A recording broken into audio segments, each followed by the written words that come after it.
नमस्कार विद्यार्थी मित्रांनो. आज आपण या व्हिडिओमध्ये आशययुक्त अध्यापन पद्धती भूगोल या विषयातील 1.4 अभ्यासक्रम, पाठ्यक्रम आणि पाठ्यपुस्तक यातील सुसंगती हा भाग अभ्यासणार आहोत. या भागामध्ये सर्वात आधी आपल्याला 3 संकल्पना ज्या दिसत आहेत तर त्यांचा अभ्यास करायचा आहे. अभ्यासक्रम, पाठ्यक्रम आणि पाठ्यपुस्तक या त्या 3 संकल्पना आहेत. तर या तीनही संकल्पनांचा आपण आधी अभ्यास करूया आणि मग नंतर त्यातली सुसंगती आपल्याला नेमकी कशी लक्षात घ्यायची त्याचाही पुढे अभ्यास करणार आहोत. तर सुरुवातीला अभ्यासक्रम कशाला म्हणतात त्याचा अर्थ आपल्याला लक्षात घ्यायचा आहे. तसं पाहिलं तर अभ्यासक्रम हा शब्द तुम्हाला नवीन नाही. अभ्यासक्रमाला आपण करिक्युलम असं म्हणतो. पण या अभ्यासक्रमाचा अर्थ लक्षात घेत असताना ही व्याख्या या ठिकाणी लक्षात येते. प्राथमिक स्तरापासून ते उच्च माध्यमिक स्तरापर्यंत शिकविला जाणारा भूगोलाचा अभ्यास म्हणजे भूगोलाचा शालेय अभ्यासक्रम होय. मग आता या 2 ओळींमध्ये आपल्याला काय लक्षात येतंय की ही जी व्याख्या आहे तर ही शालेय अभ्यासक्रमाच्या संदर्भात मांडलेली आहे. तर शालेय अभ्यासक्रमामध्ये एकूण 4 स्तर येतात. ते 4 स्तर म्हणजे प्राथमिक स्तर, उच्च प्राथमिक स्तर, माध्यमिक स्तर आणि उच्च माध्यमिक स्तर. तर मग या व्याख्येकडे पुन्हा एकदा लक्षात घेऊया. तर या 4ही स्तरांचा किंवा या 4ही स्तरांमध्ये जो काही भूगोल शिकविला जातो त्या भूगोलाच्या अभ्यासाला शालेय अभ्यासक्रम असे म्हणतात. असा या ठिकाणी अभ्यासक्रमाचा अर्थ आपल्याला लक्षात येतो. मग हे जे काही 4 स्तर आहे तर हे 4 स्तर आपण आता म्हणजे आजपर्यंत आपण हे 4 स्तर लक्षात घेतो. परंतु पुढे काही वर्षांमध्ये या 4 स्तराचे आणखी बदल झालेले आहेत. ते तुम्हाला हळूहळू समजतील. नवीन शैक्षणिक आयोग जो आलेला आहे तर त्यामध्ये हे 4 स्तर आता ह्याच्यामध्ये थोडंसं मॉडिफिकेशन झालेलं आहे. यामध्ये थोडे बदल झालेले आहेत. परंतु आजच्या स्थितीला तरी आपण या 4 स्तरांचाच या ठिकाणी अभ्यासक्रम आहे असं इथे लक्षात घेणार आहोत. तर या 4 स्तरांमध्ये विविध इयत्तांचं वर्गीकरण केलेलं आहे.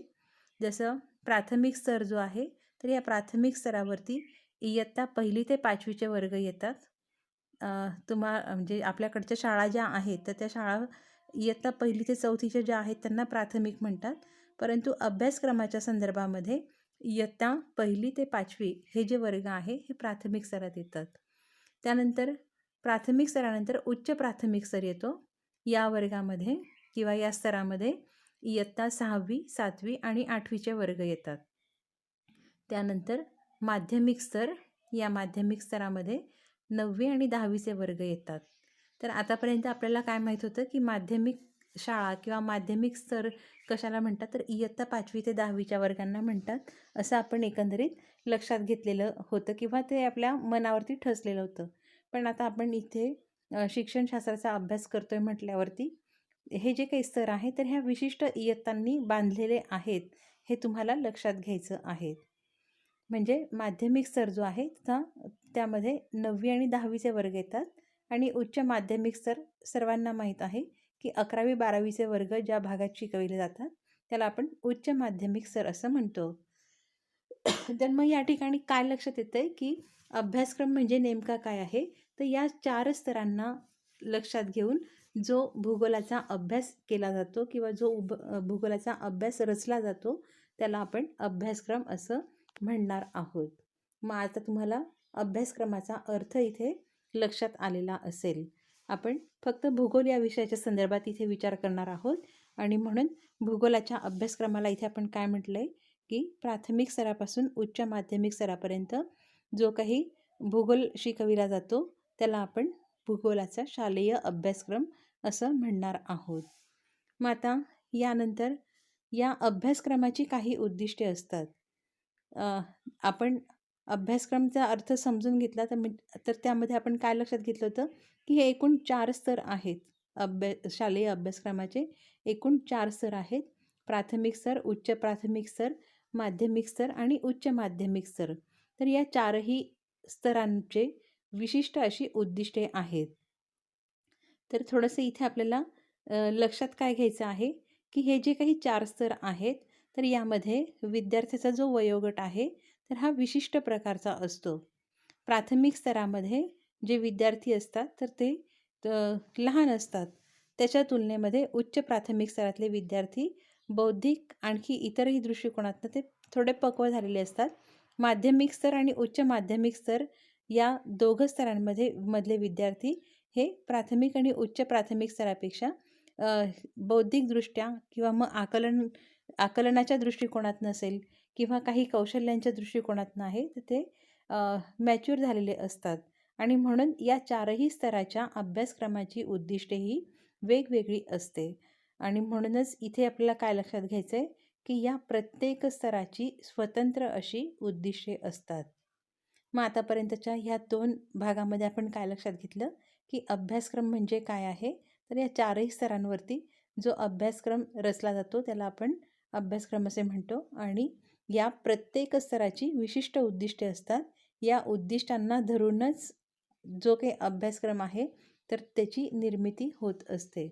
मग आता याच्यानंतर अभ्यासक्रम तुम्हाला पूर्ण समजला असेल तर पुढे आपल्याला पाठ्यक्रम कशाला म्हणतात तर तेही इथे बघायचं आहे. पाठ्यक्रमाला आपण इंग्रजीमध्ये सिलॅबस म्हणतो. तर पाठ्यक्रम हा काय आहे तर हा अभ्यासक्रमाचा एक भाग आहे. म्हणजे तुम्हाला माहिती की अभ्यासक्रम आपण विविध स्तरांना जो शिकवला जाणारा भाग आहे त्याला आपण म्हटलं होतं की हा अभ्यासक्रम आहे. आता पाठ्यक्रम काय आहे तर हा पाठ्यक्रम काय आहे की हा अभ्यासक्रमाचा एक विशिष्ट भाग आहे. विशिष्ट म्हणण्यापेक्षा अभ्यासक्रमातील तो एक भाग आहे असं इथे लक्षात घ्यायचं आहे. पुढे काय म्हटलं की अभ्यासक्रमाच्या उद्दिष्टांना पूर्ण करण्यासाठी पाठ्यक्रमाची निर्मिती झालेली असते. मग आता पाठ्यक्रमाची रचना ही कशावर अवलंबून असते तर निश्चितच इथे दिसते की अभ्यासक्रमाचे जे काही विविध उद्दिष्ट आहेत तर त्या उद्दिष्टांना पूर्ण करण्यासाठी पाठ्यक्रमाची निर्मिती झालेली असते. मग आता आणखी पुन्हा नीट इथे आपण उदाहरणासह लक्षात घेऊया की इथे दिलेला आहे की माध्यमिक स्तर हा जो आहे तर आपण याला बघितलं होतं की इयत्ता 9वी आणि 10वीचे जे वर्ग आहेत हे माध्यमिक स्तराचे आहेत. मग इयत्ता 9वीला जोही काही अभ्यासक्रम दिलेला आहे किंवा इयत्ता 9वीला जो काही भूगोल शिकवला जाणार आहे तर त्या 9वीच्या वर्गाचा भूगोल म्हणजे काय झाला इयत्ता 9वीचा पाठ्यक्रम. त्याचप्रमाणे इयत्ता 10वीचा जो काही पाठ्यक्रम आहे तरी आपण नेमकं कोणतं तर इयत्ता 10वीला जो भूगोल शिकविला जाणार आहे तर त्याला आपण इयत्ता 10वीचा पाठ्यक्रम असं म्हणणार आहोत. मग आता थोडंसं तुम्हाला लक्षात आलं असेल की अभ्यासक्रम कशाला म्हणतात तर अभ्यासक्रम हा विशिष्ट स्तरावरती जो भूगोल शिकविला जातो त्याला अभ्यासक्रम म्हणतात. मग पाठ्यक्रम कशाला म्हणतात तर या विविध अभ्यासक्रमाच्या स्तरांमध्ये ज्या वेगवेगळ्या इयत्ता आलेल्या असतात जे वेगवेगळे वर्ग आलेले असतात तर त्या प्रत्येक वर्गाला जो भूगोल शिकविला जातो तो त्या विशिष्ट वर्गाचा भूगोलाचा पाठ्यक्रम आहे हे लक्षात घ्या. मग इथे आपण एक गोष्ट अगदी मनामध्ये ठासून घेणार आहोत की प्रत्येक वर्गातील प्रत्येक विषयाचा स्वतंत्र पाठ्यक्रम असतो. जसं आपण भूगोलाचा बघतोय इथे वरती 9वी आणि 10वीचा पाठ्यक्रम सांगितलेला आहे. त्याचप्रमाणे प्राथमिक स्तरापासून तर उच्च माध्यमिक स्तरापर्यंतचे जितकेही वर्ग आहेत उदाहरणार्थ इयत्ता 6वी 7वी 8वी 9वी 10वी 11वी 12वी हे प्राथमिक उच्च प्राथमिक ते माध्यमिक वर्ग आहे. तसंच प्राथमिक स्तरामध्ये पण आपण बघतो की भूगोलाचा जो काही भाग आलेला आहे हा इयत्ता 3रीपासून आला आहे. तर इयत्ता 3री 4थी आणि 5वी हे जे काही 3 वर्ग आहेत तर या 3 वर्गांना जो भूगोल शिकविला जातो आता त्याचं नावही बदललं आता परिसर अभ्यास असं त्याला केलेलं आहे. आणि म्हणून या परिसर अभ्यासामध्ये जो भूगोलाचा भाग शिकविला जातो तर त्या प्रत्येक वर्गाला आपण पाठ्यक्रम असं म्हणणार आहोत. मग आता इथे काय तुम्हाला लक्षात आलं की अभ्यासक्रम जो आहे हा विशिष्ट स्तरांनी तयार झालेला असतो तर पाठ्यक्रम हा विशिष्ट वर्गाला धरून तयार झालेला असतो. मग आता पाठ्यक्रम आणि अभ्यासक्रम हा भाग किंवा या 2 संकल्पना तुम्हाला लक्षात आल्यानंतर आता आपल्याला पाठ्यपुस्तकाकडे वळायचं आहे. मग आता पाठ्यपुस्तक नेमकं काय आहे तर इथे म्हटलेलं आहे की पाठ्यक्रमाला विद्यार्थ्यांपर्यंत पोचविण्याचं महत्त्वाचं साधन म्हणजे काय आहे? पाठ्यपुस्तक आहे. आपल्याला माहिती आहे की प्रत्येक विद्यार्थ्याला तो जसा नवीन वर्गामध्ये प्रवेश घेतो, उदाहरणार्थ त्याने जर इयत्ता 5वीचा वर्ग पास केला असेल आणि त्याला 6वीमध्ये प्रवेश घ्यायचा असेल, तर त्याला शाळेत जाण्यापूर्वीच त्याला त्या नवीन पुस्तकांची ओढ लागते की ह्या नवीन वर्षी मला काय शिकायचं आहे. तर हे काय शिकायचं आहे हे त्याला कुठे पाहायला मिळतं, तर ते पाठ्यपुस्तकात पाहायला मिळतं. म्हणजेच मग काय आहे की हा जो काही पाठ्यक्रम आहे, तर या पाठ्यक्रमाला विद्यार्थ्यांपर्यंत पोहोचविण्यासाठी सगळ्यात महत्त्वाचं साधन काय आहे? तर ते पाठ्यपुस्तक आहे. मग आता हा जो काही पाठ्यपुस्तक आहे, तर या पाठ्यपुस्तकातला जो मजकूर आहे, तर हा मजकूर अभ्यासक्रमाची उद्दिष्ट पूर्ण करण्यासाठी पुरेसा आहे का? हे प्रत्येक शिक्षकाने तपासणं आवश्यक असतं. बघा इथे आपण काय म्हणतोय की पाठ्यपुस्तकामधला जो काही मजकूर आहे, आता तुमच्या प्रत्येकाच्या डोळ्यासमोर एखादी पाठ्यपुस्तक घ्या कोणत्याही वर्गाचं, तर त्या पाठ्यपुस्तकामध्ये अगदी पहिल्या पानापासून शेवटच्या पानापर्यंत जो काही मजकूर आलेला आहे, ज्याला आपण पाठ्यांश पण म्हणतो किंवा एकंदरीत संपूर्ण कंटेंट म्हणतो, संपूर्ण आशय म्हणतो त्या पुस्तकातला, तर हा जो मजकूर आहे, तर हा त्या अभ्यासक्रमाची उद्दिष्ट पूर्ण करण्यासाठी पुरेसा आहे का? तर हे प्रत्येक विषय शिक्षकाने बघायचं आहे. आता इथे काय ही एक साखळी आहे हे तुम्हाला लक्षात आलेलं असेल.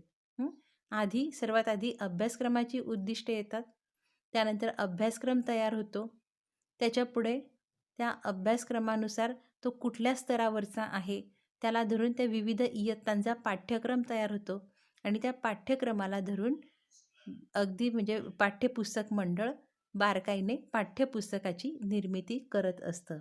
म्हणजेच काय आहे, तर ह्या तिघांमध्ये पण सुसंगती असणं आवश्यक आहे. मग ही सुसंगती आहे किंवा नाही हे आपल्याला शिक्षक या नात्याने तपासणं गरजेचं असतं. मग ही सुसंगती तपासताना आपल्याला नेमक्या कोणकोणत्या गोष्टी किंवा कोणकोणत्या कृती कराव्या लागतात तेही या ठिकाणी जाणून घ्यायचं आहे. सर्वात पहिले काय करायचं आहे की अध्यापन घटकाचा अभ्यासक्रमातील स्तर तुम्हाला निश्चित करायचा आहे. उदाहरणार्थ तुम्ही इयत्ता 8वीचा वर्ग घेतलेला आहे आणि इयत्ता 8वीच्या वर्गातील विद्यार्थ्यांना एक धडा शिकवायचा आहे किंवा एखादी छोटं युनिट तुम्हाला या ठिकाणी शिकवायचं आहे, त्याचं अध्यापन करायचं आहे आणि मग हा इयत्ता 8वीचा घटक तुम्ही घेतल्यानंतर तो अभ्यासक्रमाच्या कोणत्या स्तरामध्ये आहे ते तुम्हाला निश्चित करायचं आहे. मग हे 4 स्तर तुम्हाला माहिती आहे. हे 4 स्तर तुमच्या डोळ्यासमोर असलेच पाहिजे. प्राथमिक, उच्च प्राथमिक, त्यानंतर माध्यमिक आणि उच्च माध्यमिक. मग ह्या सगळ्या वर्गांचं हे 4 स्तर आहेत. मग आता इथे इयत्ता 8वीचं जर आपण उदाहरण घेतलेलं आहे, तर ह्या इयत्ता 8वीचा वर्ग कशामध्ये गेला? उच्च प्राथमिक स्तरामध्ये. मग हा जो वर्ग आहे, तर हा वर्ग कोणत्या अभ्यासक्रमाच्या स्तरामध्ये आपण लक्षात घेतला आहे, तर उच्च प्राथमिक. मग असे वेगवेगळ्या वर्गांवरती तुम्ही अध्यापन करणार आहात. मग हा प्रत्येक वर्ग कोणत्या अभ्यासक्रमाच्या स्तरामध्ये येतो हे तुम्हाला ओळखता आले पाहिजे. त्यानंतर दुसरी गोष्ट या ठिकाणी सांगितलेली आहे की अभ्यासक्रमातील स्तर निश्चित केल्यानंतर त्या स्तराची उद्दिष्टे अभ्यासा. जसं आपण मागे म्हटलं होतं की या प्रत्येक अभ्यासक्रमाची जी काही उद्दिष्टे आहे तर ती निश्चित असतात. प्रत्येक स्तराची उद्दिष्टे ही निश्चित केलेली असतात आणि म्हणून तुम्ही ज्या वर्गाचं अध्यापन करणार आहात तो वर्ग कोणत्या स्तरामध्ये आहे हे निश्चित केल्यानंतर त्या स्तराची उद्दिष्टे तुम्हाला लक्षात घ्यायची आहे.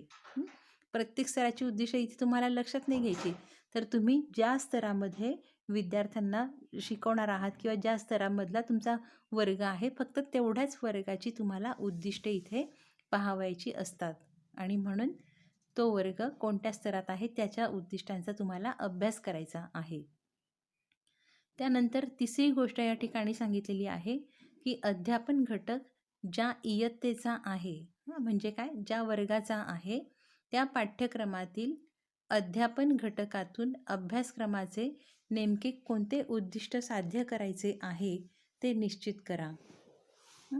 थोडंसं हे तुम्हाला अगदी तुम्ही कॉन्सन्ट्रेशनने लक्ष देत असाल तर तुम्हाला लगेच समजेल.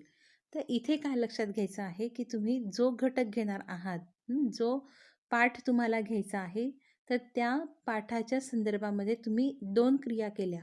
पहिली क्रिया केली की तो कोणत्या अभ्यासक्रमाच्या स्तराचा आहे, त्या अभ्यासक्रमाच्या स्तराचे तुम्ही उद्दिष्टे अभ्यासलीत. तर ती उद्दिष्टे एकच नसणार आहे, तर ती अनेक उद्दिष्टे असतील आणि मग त्या अनेक उद्दिष्टांपैकी नेमकं कोणतं उद्दिष्ट पूर्ण करण्यासाठी पाठ्यक्रमामध्ये तो पाठ आलेला आहे, तर ते तुम्हाला निश्चित करावयाचं आहे. मग आता हे निश्चित झाल्यानंतर पुढे काय म्हटलंय, चौथा मुद्दा इथे लक्षात येतो की पाठ्यपुस्तकात दिलेला आशय अभ्यासक्रमाचे उद्दिष्ट साध्य करण्यासाठी किंवा मग साध्य करणारा आहे या दृष्टीने आशयाचा अभ्यास करा.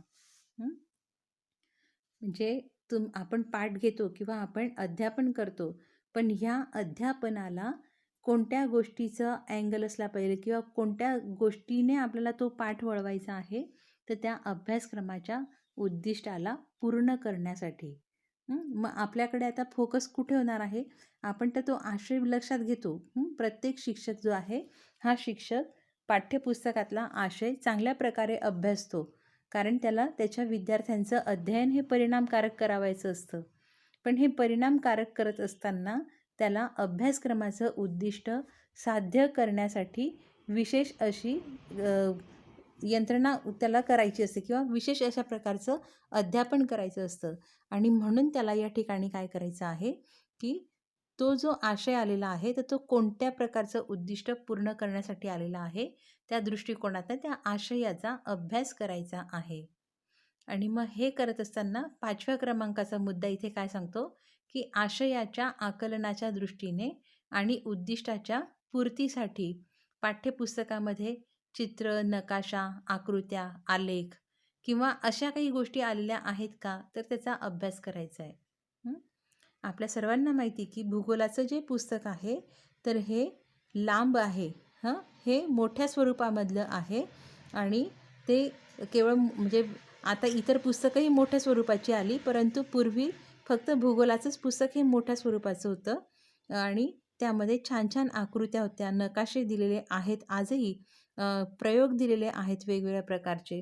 तर हे सगळं जे काही आहे, तर हे विद्यार्थ्यांपर्यंत तो मजकूर सहजतेने पोहोचवण्याच्या दृष्टिकोनातनं मांडलेलं असतं. त्याची मांडणी विद्यार्थ्यांच्या सहजतेसाठी केलेली असते. आणखी त्यासोबतच विद्यार्थ्यांकडे आपण कोणतं उद्दिष्ट साध्य करण्यासाठी हा पाठ्यक्रमामध्ये हा धडा रचलेला आहे, तर याचाही अभ्यास या दृष्टीने आपल्याला करावयाचा असतो. आणि मग या सर्व गोष्टींचा आपल्याला चिकित्सक विचार करणं हे आपलं आद्य कर्तव्य आहे, असं पुढच्या भागामध्ये म्हटलेलं आहे. मग आतापर्यंत आपण जो काही अभ्यासक्रम, पाठ्यक्रम आणि पाठ्यपुस्तक यातील सुसंगतीचा जो काही आपण अभ्यास करत होतो किंवा करत आहोत, तर हे आणखी जास्त चांगल्या प्रकारे समजून घेण्यासाठी आपण एक उदाहरण घेऊया. या ठिकाणी उदाहरण दिलेलं आहे. तर या उदाहरणामध्ये इयत्ता 9वीला नकाशाची अंगे हा घटक आलेला आहे. तर हा कदाचित आता पुस्तक बदलल्यामुळे हा घटक इयत्ता 9वीला नसेल, परंतु तुम्हाला माहिती की नकाशाची अंगे असा घटक पुस्तकामध्ये आढळतो किंवा आपल्या पाठ्यक्रमामध्ये आहे. तर त्या जुन्या पुस्तकामध्ये इयत्ता 9वीच्या वर्गाला हा पाठ्यक्रम किंवा हा घटक दिलेला होता, नकाशाची अंगे.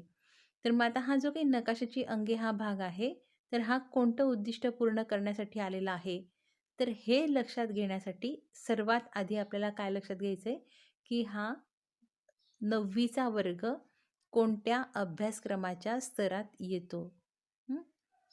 सुरुवातीला आपण घेतलेलं आहे. हे जे काही पुढचे जे स्तर आहेत, तर ते थोडेसे तुम्ही लक्षात ठेवायचे आहेत ना. हे पहा या ठिकाणी दिलेले आहेत. प्राथमिक स्तर, इयत्ता 1ली ते 5वी, उच्च प्राथमिक स्तर 6वी ते 8वी, माध्यमिक स्तर 9वी आणि 10वी आणि उच्च माध्यमिक स्तर 11वी आणि 12वी. मग आता आपण उदाहरणामध्ये इयत्ता 9वीचा वर्ग घेतलेला आहे. मग या इयत्ता 9वीच्या वर्गाचा अभ्यास करताना किंवा अभ्यासक्रम, पाठ्यक्रम आणि पाठ्यपुस्तक यातील सुसंगती लक्षात घेताना सर्वात आधी आपल्याला काय लक्षात घ्यायचं आहे की इयत्ता 9वीचा जो वर्ग आहे तर हा वर्ग कोणत्या स्तराचा आहे. मग इथे आपल्याला दिसतंय इयत्ता 9वीचा वर्ग हा माध्यमिक स्तराचा आहे आणि म्हणून तुम्हाला कोणती उद्दिष्टे लक्षात घ्यायची आहे तर माध्यमिक स्तराचीच उद्दिष्टे लक्षात घ्यावायची आहे. प्राथमिक स्तराची पण स्वतंत्र उद्दिष्टे आहेत, उच्च प्राथमिक स्तराची स्वतंत्र उद्दिष्टे आहेत, माध्यमिक स्तराची आहेत आणि उच्च माध्यमिक स्तराची पण वेगळ्या स्वरूपाची उद्दिष्टे आहेत.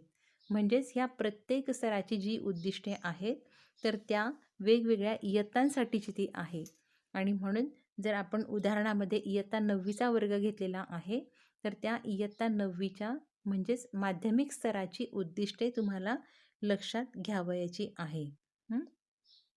मग ही उद्दिष्टे अनेक आहेत असं आपण मागे म्हटलेलं होतं.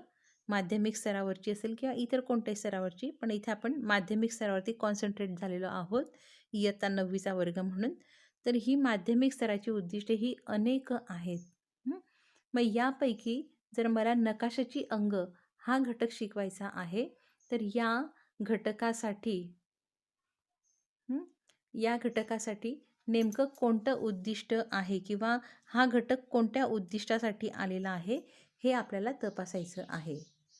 मग या माध्यमिक स्तराच्या उद्दिष्टांमध्ये एक उद्दिष्ट असं लक्षात आलं की विविध तक्ते, नकाशे, चित्रे, आकृत्या यातील भौगोलिक माहितीचं ज्ञान, आकलन व पृथक्करण करण्याची क्षमता आणि कौशल्य निर्माण करणं असं एक उद्दिष्ट त्यामध्ये सापडलं आणि मग त्या उद्दिष्टाला धरून आपल्याला ही चिकित्सा पुढील प्रकारे करता येते किंवा करावायची असते.